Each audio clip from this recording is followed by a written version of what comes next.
Well, good news, guys.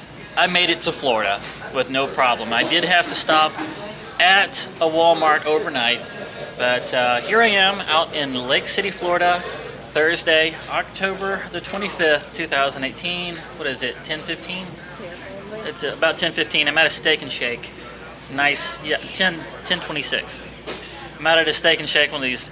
First time out here. It's a big chain, and I've never been out here before. But joining me is, of course, Miss Danielle Fries. And let them see your outfit, because this is really neat. You know, she's always got a colorful outfit, but take a look at this. When she came in, oh, and the stockings too. Look at the stockings. They're Space Invader stockings, right? And fluorescent. Was there any black lights out there? See, skating rink has lots of black lights. Lots of black. Okay, that makes sense. She just came from the skating rink. There was your dance team was out there. It was an adult night. Adult night, right? So that's where she just came from, and unfortunately got into town too late to be able to set up and make it out to the roller skating. I was going to say ice skating rink. To the roller skating rink in time for adult night. But hopefully we'll get a chance to go do some roller skating at some point, right? Hopefully. Anyway. But it's Thursday, at least for the next hour and a half. It is still Thursday. And so I haven't done the short story yet for this Thursday. The last two were outsourced. My mom told one the day I was born, and then Mike Rode told the other one. That was the story of his coming into possession of the Bridgeton Mill and getting it fixed up. So I figured if I'm going to start outsourcing my short story Thursdays, why not make a trilogy of it and get Danielle to tell a story this time. And I've actually requested this one story. This is one that she actually texted me at the time that it happened, because it was that disturbing to her. And say what it was. You guys have probably heard of Coachella and Bonnaroo, big music festivals. Well, there's one out here in Live Oak. Is it Live Oak? Yes. Okay. It's called the Spear of the Swanee, that is slowly reaching that level. A lot of people that do Coachella and Bonnaroo and Floyd Fest like to come down here, the Spirit of the Swanee as well. But the same area that has the Spirit of the Swanee has got a few other music festivals that go on different points throughout the year. And one of them is one they call the Hippie Fest here. We can't remember the official name of it. It's actually called the Wani. Okay, the Wani. There we go. The Wani. Okay, so she works at the Walmart in Live Oak, and so she has to deal with some of these loving hippies that come into Walmart after they've run completely out of beer. Yeah, and they start hassling her about the beer. So this story picks up at about that point. So I'm gonna turn the camera on her and let her tell the rest of it to the best of her ability.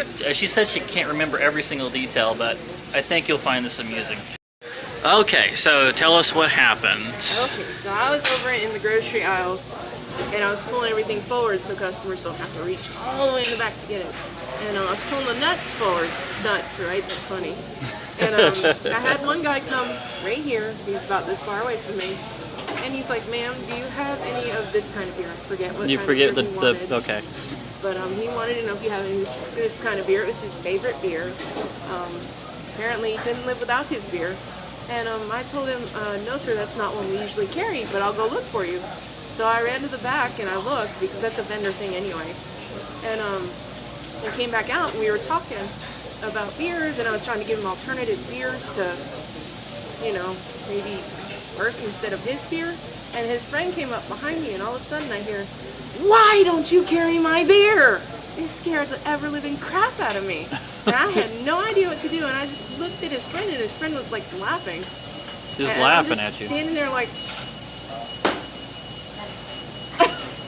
and then the guy was sitting there steady yelling at me because we didn't carry his beer.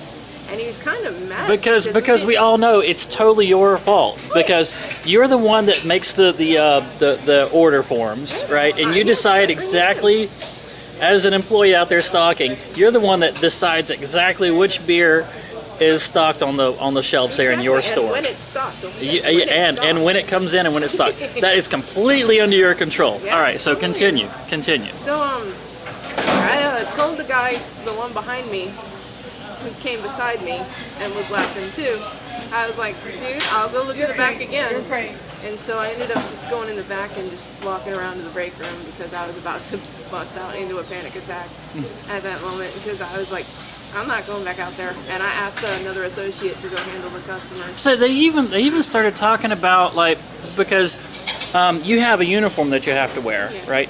But you like to offset it with, you know, a few little flashy things of your own, because I mean, you like to wear kind of eye-catching things like the glasses rims. Lovely, love it. The glasses rims, and at the time you were wearing polka dot suspenders.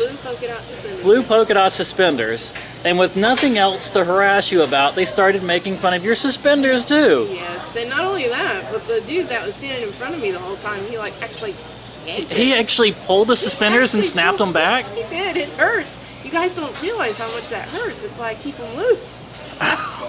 I mean, they work to hold my pants up, but if somebody snaps my suspenders, well, you see how loose these are. Yeah. But if you snap them in the back, it's gonna hurt. And this was these were hippies from the Wani, right? Yeah. Right, and you think of them as being like from the generation of free love. You know, all you need is love. The Beatles, you know, love. Hey, you don't tolerance. have this, it's okay. Yeah, chill, man. Don't worry, be happy. This is like new generation hippie. This is like the ugly hippies. New generation hippie. You're going Okay. down, you don't have my beer. Yeah, and she was so upset she actually texted me about this. Now, as much as we like to correspond back and forth, she's not the needy type that will start texting you as soon as something upsetting happens. This is like, I can't think of really any other time that she's done that. But at this point, they had got her that upset that she sent me a text that said something like, "Do you like polka dots?" I was trying to keep it in code. And I was like, I kind of figured out, because it was like odd. I was like, why is she sending me this text about polka dots? And I was like, I started doing the whole, what's going on? Are you okay? Are you all right? What's going on? And I had to kind of coax it out of her. She finally let me know that there's some really rude people in her store that day that had gotten her upset. If they hadn't have scared the crap out of me, I'd have been fine. But you know, the guy behind me, yeah. Why do you have our beer? I was done. Seriously, that's under your control. I was done. Anybody that has worked retail can probably relate to this at least a little bit. Guys, when somebody is a name tag level employee out there subservient, doing their little menial blue-collar jobs, don't harass someone, give them a hard time about stupid stuff like this. Come on, have a heart. Good grief, man. All right, so that's going to be it for this short story. I know it wasn't real, a real detailed story with a happy ending or anything, but I thought it was a funny story at least. And it has a good lesson. Be nice to people. So if you liked it, please hit the like button, leave comments and questions and suggestions. Subscribe if you haven't already, and share the vlog around. And I will see you guys in the next video.